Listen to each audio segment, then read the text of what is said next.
E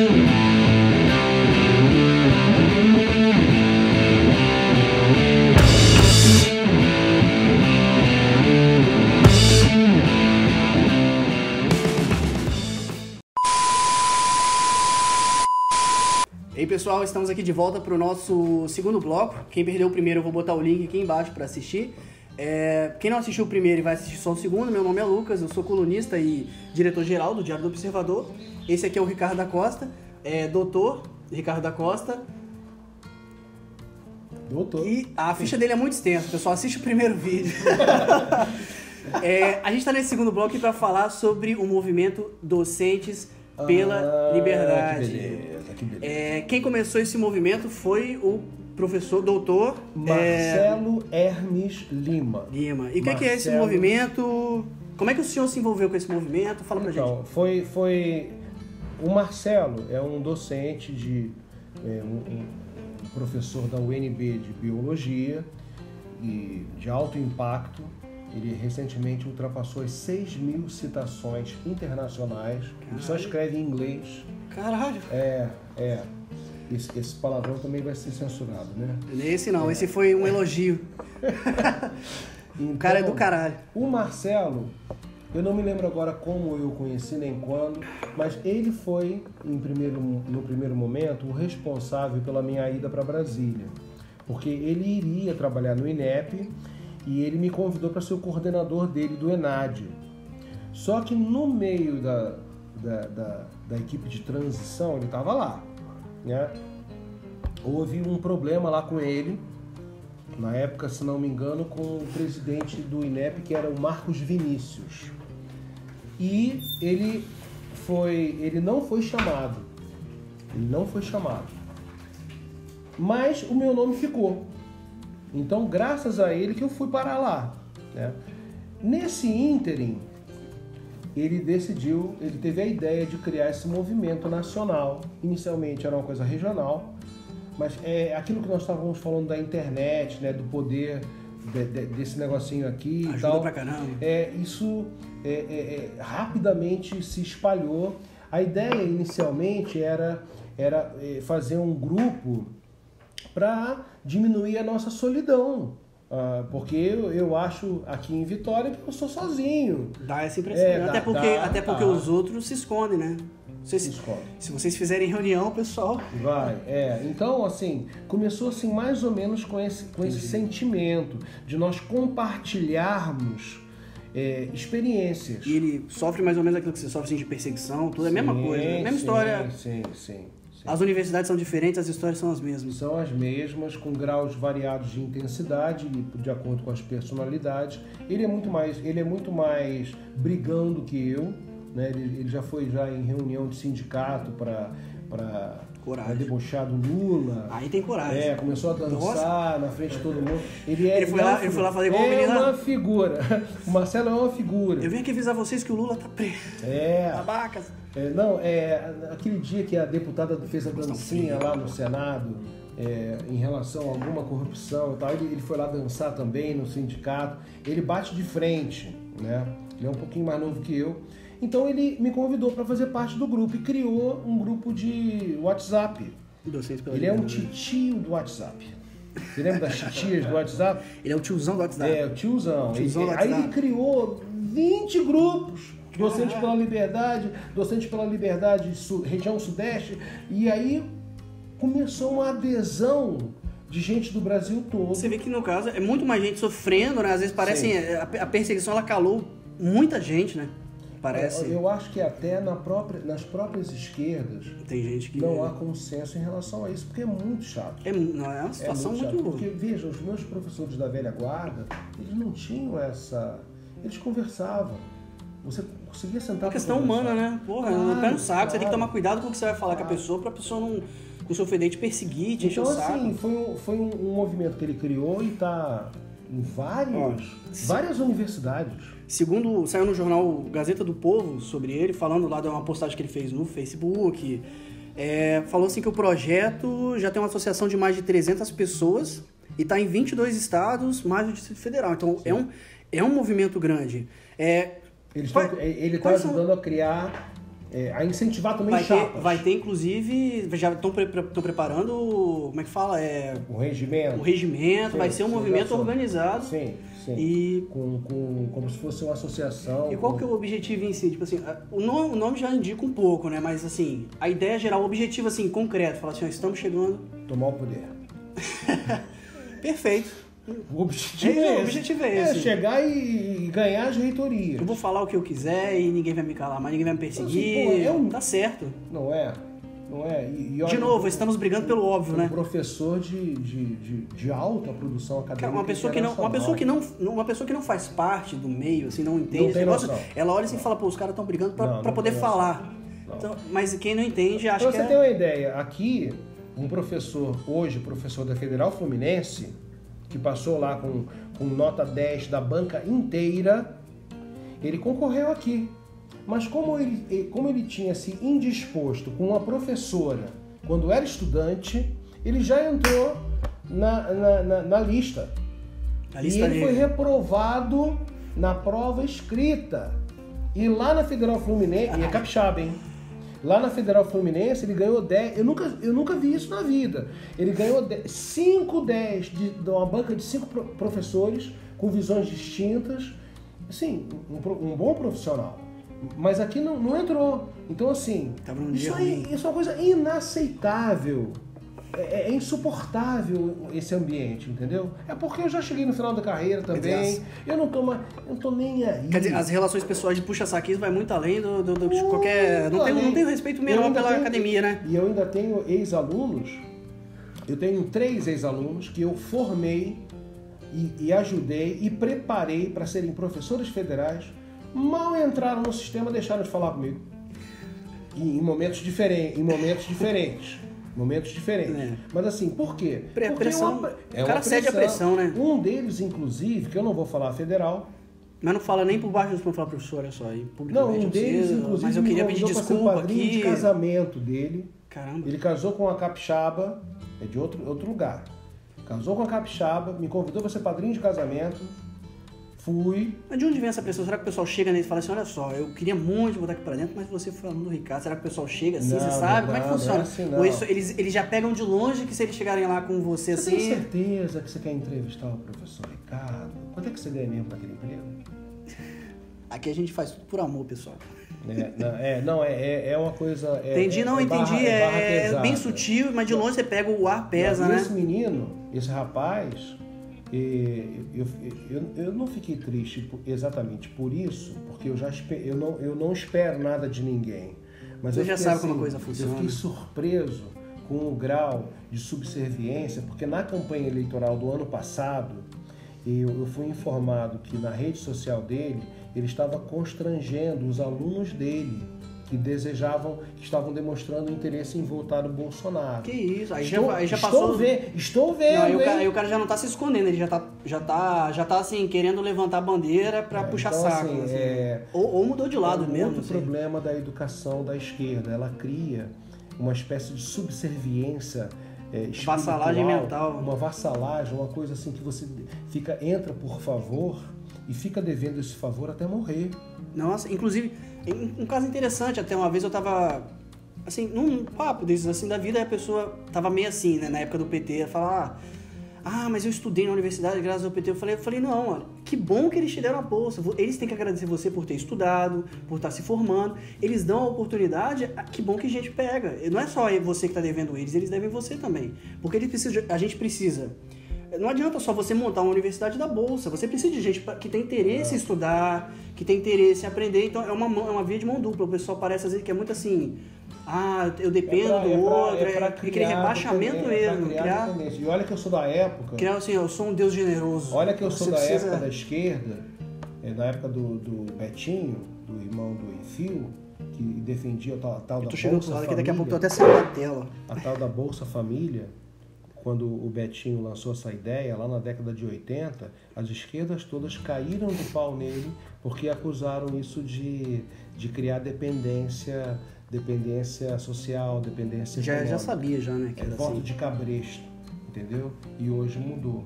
Então, assim, é um ambiente muito difícil, constrangedor, E o que eu acho mais triste do ponto de vista existencial da educação é você criar esse exército de bajuladores, de pessoas que não têm consciência. Isso não destrói só a questão destrói a pessoa, né? Destrói a pessoa. Recentemente eu soube aqui na UFS mesmo, tem um rapaz que foi meu aluno que publicou uma postagem lá falando mal de mim. E aí eu lembro desse rapaz. Eu lembro, ele foi meu aluno e na época eu passei um trabalho para a turma e quando ele foi pegar, eu devolvi os trabalhos e quando eu entreguei para ele, eu lembro por isso, porque nós temos muitos alunos, você lembra os excelentes, os péssimos e os que se destacam, né? Esse secretário aqui de cultura do Espírito Santo, cabeça toda vermelha, um rapaz. Ah, lembro do nome dele, não sei quem é. Eu lembro por causa da cabeça vermelha. Então, assim. Mas ruivo também, né? Esse rapaz que fez uma postagem nas redes sociais falando mal de mim, que não vou falar da reputação do professor. Quando eu devolvi o trabalho dele, tudo anotado. Tudo olhado. Como o Ciro Flamarion Cardoso me ensinou lá na história, foi meu professor. Anotado, riscado, comentado, ele na frente da turma dele, ele abriu o trabalho e falou assim: nossa, professor, o senhor leu o meu trabalho. O senhor leu o meu trabalho. Assim, espantado. E todo mundo caiu na gargalhada. E esse rapaz... Cara, é inacreditável. Esse rapaz que escreve nas redes sociais... É inacreditável. Que não vai falar da minha reputação. É inacreditável. É um negócio inacreditável. É inacreditável. É sórdido. Quer dizer, e aí, sabe o que faz aí isso? Quer dizer, na outra matéria você passa, assim, os caras vão te chutando pra frente, né? Mas sabe por que fazem isso? Porque querem se gabaritar para entrar. Querem puxar o saco. Não, ó, eu tô aqui, hein? No próximo concurso, ó, eu sou candidato, hein? Entendeu? Então é uma subserviência existencial que é um negócio muito triste. Parar pra pensar assim, deixamos a política de lado. Pensa humanamente falando mesmo, né? Seres humanos, cara. Não é. Transforma a gente em gado. Entendeu? Transforma a gente em mero repetidor, reprodutor de coisas. Força mesmo. Então, assim, é muito triste. É muito triste. Esse rapaz, por exemplo... Você coloca a pessoa o seguinte, você quer o cargo ou você quer ter uma personalidade própria? Mais ou menos assim, né? Pesa e... Você não tem liberdade E no desespero, no Brasil, por exemplo, o cara tem desespero... Não vai ser nunca um intelectual. O intelectual tem que ter liberdade de consciência para falar o que pensa. E isso não existe na universidade brasileira hoje. E falando assim... nessa questão assim, docentes pela liberdade, no bloco anterior que a gente falou da questão da UFES, né, dessas chapas de direito estão aparecendo e tudo. Quanto tempo você acha assim que vai demorar na briga pra gente poder falar o seguinte, olha, acabou o reinado de terror, acabou aqui, a gente derrotou os bárbaros. Tirou assim porque o processo é muito lento. Porque é um reinado de... Não, Reinaldo é o reitor. Não, reinado de terror e... Reinaldo Ducati é o reitor da UFS. É uma tirania. Tirania intelectual. É uma tirania mental, né? É interessante que muitos não percebem. Eles estão tão acostumados com essa hegemonia... É o normal, parece. Que você fala, alguns acham, não, ele é maluco. Ele é maluco, está inventando. Então... Vai demorar. O processo de escolha da reitoria... Mas pelo menos para acabar com... Não estou falando assim, acabar com essa hegemonia, porque a maioria dos professores e as pessoas lá dentro ainda vão ter aquela influência. Mas para acabar com pelo menos assim, esse corte, né, esse poder que eles têm assim, de sair cortando o lado oposto mesmo, esse controle. Acabar não vai acabar, eu acho que ainda vai piorar. Os novos ingressos, professores, são muito... A educação ainda vai piorar antes de melhorar. Muito fanáticos. Eles têm um nível cultural inferior aos meus professores marxistas que eu tive. Então eu acho que ainda vai piorar. Porque até eles aposentarem, lá vão se passar aqui 20, 30 anos. Então, a médio prazo não tem... Fazer uma pergunta assim, até tá fora aqui. Não tem solução. O senhor não acha que universidades privadas, paralelas que fossem formadas assim... com mais liberdade, mais amor ao academia, seria uma solução em relação a essas federais dominadas? É muito mais difícil, reverba... Não é isso. Mas falta gente. Quem leciona nas privadas é formado muitas vezes pelas federais. Então, assim, é um círculo muito, muito bem amarrado. É uma coisa imbricada, muito sólida. Vicioso para isso. Então é difícil. Você forma o cara pela mentalidade, vai formar o cara pela mentalidade. Para usar uma metáfora militar, É uma guerra de guerrilha muito desigual. Nós somos É uma guerra assimétrica. Totalmente assimétrica. Até pela questão de, por exemplo, nós, assim, da direita, a gente fala, pô, o cara tem lá a opinião dele, eu não penso em matar o cara, mas o cara tá pensando em me matar. E a gente fica nesse assim, pô, eu quero, assim, acabar... Você quer derrotar o cara, você quer pelo menos ter sua liberdade, mas os caras, eles realmente querem você aniquilado. É uma coisa assim, até desigual. Outra entrevista, Chega a ser difícil. Eu tive um colega de história aqui da UFES, que no auge do PT, do governo, segunda gestão Lula, eu acho, eu já tinha percebido Tá geladinho já. Eu já tinha percebido a estratégia, né?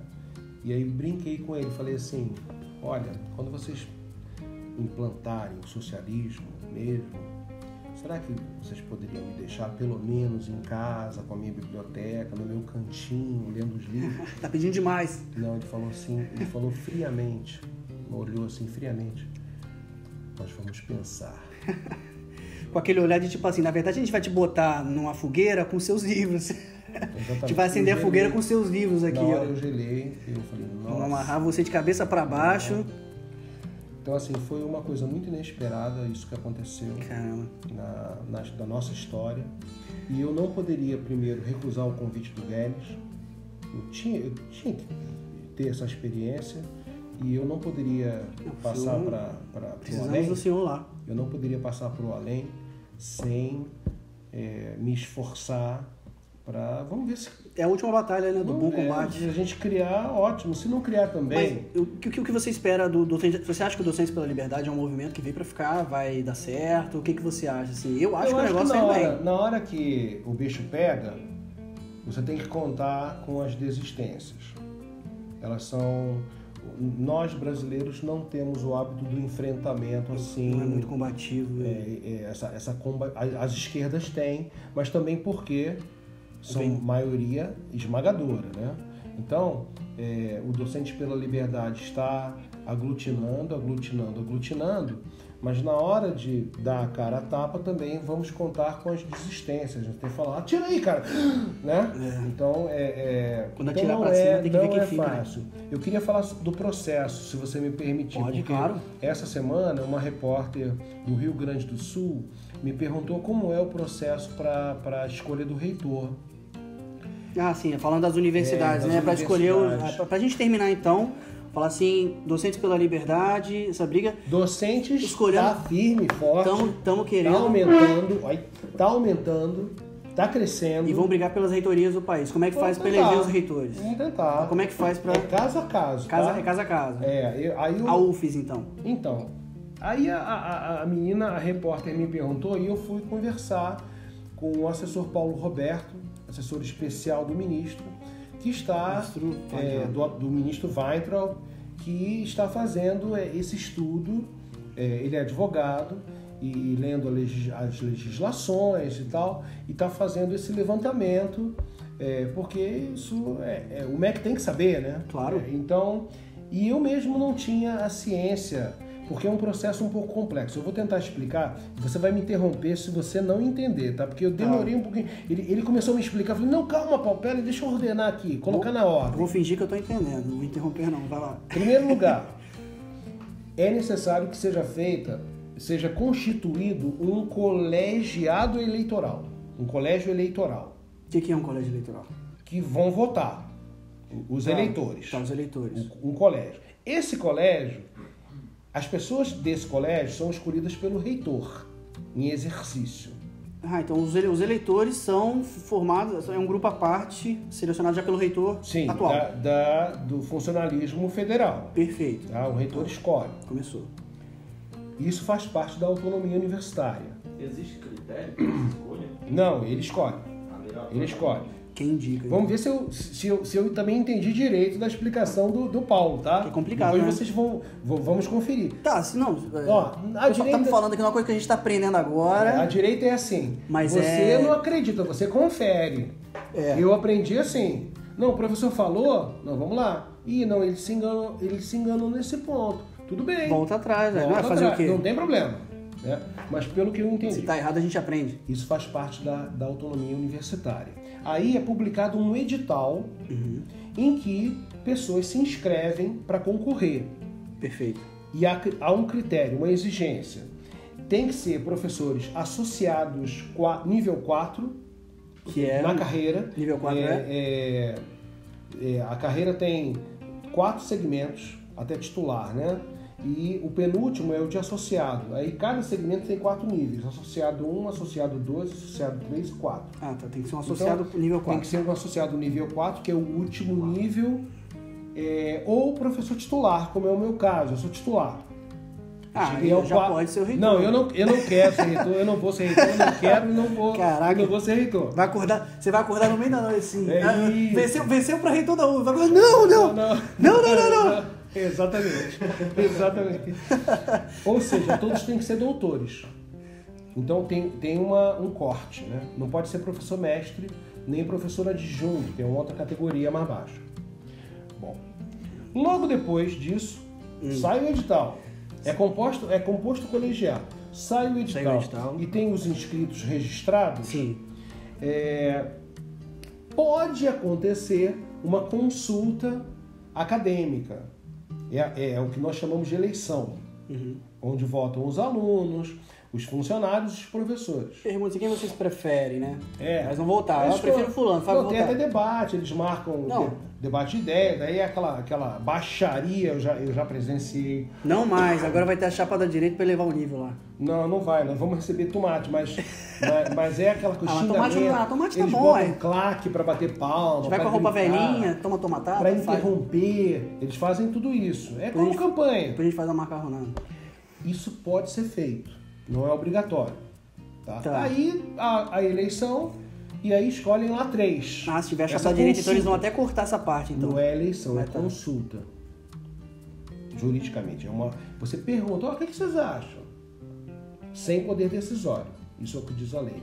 Tá? Bom, até aqui tudo bem? Sim, o voto, então só para esclarecer, o voto do pessoal é consultivo, não é um voto de peso, tá? Ele só pergunta, não é deliberativo. Não é deliberativo, é uma consulta. consultivo. Você quer saber Mas quem vocês preferem? O que você acha do Ricardo? Eu acho isso. É melhor nem Eu falar, acho nem melhor pergunta pra esse falar. pessoal o que eles acham do Ricardo, não. Mas você vê, eu falo algum absurdo? Não.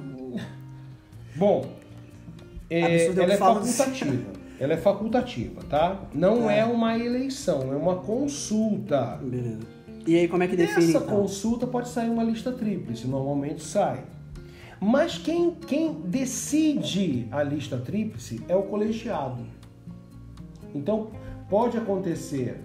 Calma que vamos explicar. Você é candidato a reitor. Você não quer participar da consulta. Você apenas se inscreve no colegiado direto. A lei permite isso. Quem decide é o colegiado, que é composto por professores, Sim. funcionários e tem uma representação estudantil. Tá? Uma coisa não está vinculada à outra. Mas, ao longo dos governos do PT, eles enfatizaram muito essa eleição, essa consulta, pelo seu caráter democrático e totalmente livre, né? Totalmente igualitário. É o tipo de democracia que eles gostam, né? Vamos fazer aqui um monte de barulho e não tem valor nenhum. Mas vamos falar sobre isso. Esse é o tipo de democracia que o pessoal gosta. Vamos falar sobre isso. Vocês falam que vocês... Eu vou falar sobre isso. Tá bom. Mas então, uma coisa é a consulta, outra coisa é a eleição no colegiado. Tá. Depois que o colegiado escolhe, ele pode se basear na consulta ou não. Ele pode seguir apenas... Ele é autônomo. Essa lista é mandada para o MEC. O MEC faz uma análise jurídica que o rito processual foi todo correto ou não, tá? E manda para o ministro. O ministro verifica ainda as questões técnicas e políticas, né? E encaminha essa lista tríplice para o presidente da República.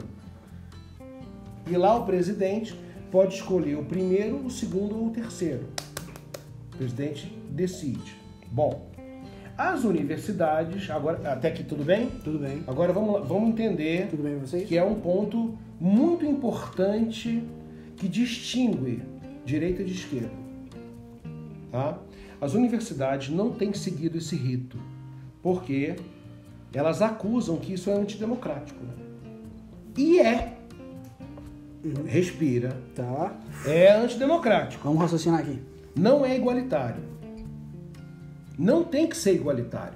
Vamos explicar. Um bom fundamento. Você é aluno. Os alunos vivem num fluxo. Eles entram e saem da universidade. Ok? Ok. Os professores ficam até morrer. Então já tem uma diferença aí. Você acabou de entrar, vai participar de uma campanha, de uma votação dessa. Como é que você pode saber, como é que você pode decidir os rumos educacionais da universidade? Você acabou de sair da adolescência. Você acabou de entrar na universidade. Você não sabe conhece nenhum. Você não sabe nem o que é um colegiado. O que é um colegiado de curso. E não sabe quem são os candidatos, né? Como é que você vai escolher entre eles? Não, e ainda tá vivendo aquele ambiente assim, de querer agradar os colegas, aquela influência do grupo, entendeu? Então, os alunos são um fluxo de entra e sai. E vai que vocês tomam uma decisão péssima e ano que vem você se forma. Você nem fica para ver o estrago. Para ver o estrago que você ajudou a causar. Isso é um argumento. O outro argumento, eu já anunciei aqui, ele está vinculado, esse critério de representatividade, 70% de voto para os professores e 30% de voto para funcionários e alunos. As universidades têm autonomia para variar os 30%. Então, a UFES pode escolher 20% para estudantes e 10% para funcionário, 15%. Olha, eu acho que tá todo mundo perdido já nessa situação. Tá pode, mas os 70% não. Tá. Que são os professores. Então, isso é lei. Tá? Essa representatividade, ela tem ela tem a ver com a função da universidade. Nós temos que formar pessoas, técnicos e cientistas. Né? Foi o que eu falei para você. Como é que você pode esperar a maturidade de um adolescente que acabou de entrar e vai decidir os rumos, as políticas e a administração da universidade que movimenta, não sei, 1 bi, 2 bi. O ministro atual está estudando uma forma de mudar isso porque... O garoto não paga nem as contas. Sim, mas o garoto então... não lava nem as cuecas às vezes. Mora com o pai e com a mãe. Já faz quanto tempo que está essa situação, então, assim? Muito tempo, né? Muitos anos. Eu perguntei a um amigo meu, que foi presidente do DCEC da UFES, confusão como era antigamente. Não havia consulta, não. A briga era no colegiado. Ou seja, isso provavelmente... Os professores se organizavam. Provavelmente com a redemocratização do país, com o fim da ditadura, provavelmente essa ideia de fazer uma consulta, ampla, ganhou espaço. Provavelmente, é possível. Então, assim, só que hoje se transformou num democratismo que, assim, acontece a consulta, aí vai para o colegiado e o colegiado só diz amém. Diz amém e manda a lista. E na consulta, a maioria das universidades faz 33%, 33%, 33%. Ou seja, as universidades não seguem a lei. E qual a diferença da direita? A direita gosta de seguir a lei. Antes de tudo, a lei. Se nós vamos brigar, nós vamos primeiro brigar dentro da lei. Claro. Como é que você vai brigar fora da lei? Não, se for fora da lei, você é criminoso. Vale qualquer coisa. Vale qualquer coisa. Quais são os critérios? É qualquer coisa. Era o professor que queria liberar droga no campo. Não, é ilegal. Não, mas todo mundo fuma. Tudo bem, mas é ilegal. Eu não posso defender isso como educador. Eu não posso defender o desrespeito à lei. Isso é o mínimo. Ok? Então, tudo bem, é antidemocrático? É antidemocrático. Mas por que isso é uma coisa absoluta? Aonde existe democracia na educação? Eu estou aqui, ó, vocês estão vendo minha biblioteca. Eu estou há 30 anos estudando Idade Média. Como é que você entrou agora? Vai dizer que sabe a mesma coisa que eu? Não sabe. Não tem o mesmo peso. O peso de um cara que entende de padaria para falar sobre o pão é muito mais forte que o meu, que não sei fazer pão. Então não é verdade que todos os saberes são iguais e igualmente válidos, como diz o Paulo Freire. Não é verdade. São desiguais. E devem ser desiguais porque eu quero ensinar você, pô. Mas em relação a isso, então, o que vai ser construído Não. em cima de... Vai voltar, vai brigar pra impor a lei. Eu lo creio, que o governo vai querer seguir a lei. Seguir a lei. Aliás, Seguir a lei. o Bolsonaro, inclusive, falou em relação a exigir das universidades algumas coisas lá sobre limpeza no campus, preservação do Então. patrimônio, que algumas universidades não estavam seguindo. Saiu até matéria falando que a UFRJ ia ser a mais prejudicada. É mesmo? Pois é, Não- tem a questão do patrimônio Difícil de público. acreditar, né? Mas aí... Não, sim. É o patrimônio público. Sim, exatamente. Você não então, pode depredar o então parece que o patrimônio. governo vai vir assim, ó, não vamos fazer nada, só vamos seguir a lei. E olha, eu não sou advogado, mas tem lei de punição para quem não defende o patrimônio público, funcionário público que não protege o patrimônio público. Tem. Tá. O problema nosso não é falta de lei. E os- O problema nosso é cumprir a lei. E os docentes pela liberdade, Liberdade. eles vão entrar nessa briga aí exatamente nesse quesito, falar, olha, as universidades têm que se organizar, têm que consertar, têm que seguir a lei. Já estão. Esse é o objetivo. Já estão. Ó, pra quem quiser entrar em contato com a chapa da direita da UFES e com os docentes da liberdade, vou botar o telefone aqui embaixo. Direto pro Ricardo, tá? E eu acho que é isso, pessoal. Quem quiser conhecer o movimento já tem página, alguma coisa? Não, né? Não, vão criar. Tá. Eu vim aqui a Vitória para conversar com os colegas e incentivar os mais temerosos. Né? Eu vim, repito, como cidadão, como professor da UFES, eu gostaria que a UFES melhorasse a qualidade do seu ensino e principalmente o ambiente acadêmico, o relacionamento entre professores e alunos, entre professores, que houvesse menos constrangimentos, menos intimidação, menos pressão velada, né? Então, assim... É o mínimo, né? Assim, é o mínimo. Não tô pedindo nem... Estão pedindo muito? Não. Estão pedindo muito? Não, é o mínimo Puta merda. para que surja uma pluralidade de ideias, as pessoas possam estudar sem ter aquele assim, não, eu vou estudar porque eu tenho que escrever aquilo desse jeito para o professor me aprovar. Eu tenho um monte de casos. Eu sei de um monte de É o casos. espírito da prova da prova do Enem, né? O que você tem que botar na redação do Enem? Tem que botar. Você já aprende que para passar tem que fazer daquele jeito. Eu vou contar só um casozinho para acabar. Eu adoro fazer a Então, associação das mais ideias. Mais um caso, então, pra gente encerrar. Das ideias com os fatos. A realidade. Da realidade. Tem que comprovar, né? Eu tenho um ex-aluno que agora está fazendo pós-graduação e ele foi reprovado aqui 2 vezes na mesma matéria, com o mesmo professor, porque o professor passou lá um trabalho para ele apresentar em sala, um texto de um autor, e ele, como eu ensinei, leu o autor. Primeiro grande erro. Primeiro grande. E segundo, ele fez uma crítica ao autor. Pronto, ele foi reprovado por 3 décimos. No semestre seguinte, ele se matriculou de novo. Não basta só reprovar o cara, tem que falar assim, olha, eu vou fingir que você quase passou. Não, é pra tu causar tormento. 3 não é Dá nem pra- 1 ponto, 1 ponto, 2 pontos. Não é tipo, não deu tipo assim, toma um 0 aqui. Não, né? é 3. Assim, caramba. Mais sorte escreve embaixo assim, mais sorte da próxima vez. Ele fez uma crítica ao autor. E o professor gostava do autor. Foi só por isso.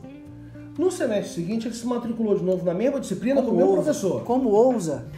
Reprovado de novo por 3 décimos. E ele estava para se formar. Coincidência, né? Olha só, hein? Era o último semestre. Coincidência. Faltava aquilo para ele se formar. Aí ele me procurou e me contou a história. Eu falei, rapaz, pelo amor de Deus, cara, você tem que elogiar aquele autor, falar que ele é o maior. Ele é lindo, ele é gostosão, ele só pensa a coisa certa. Você tem que olhar para o professor e falar assim, puxa, professor. Nunca li nada tão bom na minha vida. Como eu não tinha visto isso antes, professor. Não, falar assim, tem que escrever assim no trabalho, ó. Li o resumo do livro, tava sensacional. O livro deve ser excelente. Deve ser mais ou menos, passou. E ele perfuma assim o trabalho. Se ele tivesse sido reprovado pela 3ª vez, ele seria jubilado. Ele ia perder o curso todo. Caralho. Tem que falar palavrão, né? Eu vou botar a censura. Aqui, a minha casa Porque a direita é educada, a gente não fala palavrão. Isso aqui é uma... Como é que se diz? Um confessionário, né? Aí eu falei, rapaz, olha só. Você vai ficar quietinho. Nós somos moralistas. Você vai ficar quietinho. Você não vai criticar nada. O professor vai falar a maior bobagem do mundo. Você olha pra ele assim, com aquela cara assim, puxa, professor, eu nunca tinha pensado sobre essa perspectiva. Rapaz, eu li pela terceira vez, na terceira vez meus olhos abriram. Eu tive um insight e o autor é maravilhoso. Olha, Agora eu entendi por que o senhor não me passou por ter... Não, você tem que bajular mesmo. Então, e aí, fala, olha, a terceira vez foi o momento. E caiu o mesmo autor. Coincidência de novo. Coincidência. Só que ele fez tudo o que eu disse. Passou. Passou assim, média mais 3 décimos. Eu não lembro, mas ele passou. Então, isso é uma coisa absolutamente inacreditável, insuportável e é o maior problema da educação que as esquerdas impuseram ao Brasil. Essa subserviência intelectual. É pra queimar a alma do sujeito, né? Pra você virar um capacho, entendeu? É humilhação mesmo. É humilhação. É humilhação. Eu tenho um monte de casos, de causos. Nossa. As pessoas me contam. Isso na graduação, esse foi na graduação. No mestrado, no doutorado. O Marcelo deve passar muito por isso. Deve ter muito. Esses 300 aí, igual a gente citou aqui, todo mundo deve ter uma história pra contar. Os 300 de Esparta. Os 300 de Esparta. Então, assim, vamos... Mas é isso aí, professor. Vamos derrotar os bárbaros. Não digo derrotar, mas... Nós vamos lutar o bom combate contra os visigodos. Fazer suar uma gotinha já tá bom. Não. Já tá bom. Eles derrotaram Roma, a gente vai cair também. Vou fazer como meu pai me ensinou quando eu era adolescente. Tomei uma surra na rua e um galalau. Uma surra mesmo. Volta lá. Volta lá. Meu pai ficou vendo eu tomar surra da janela.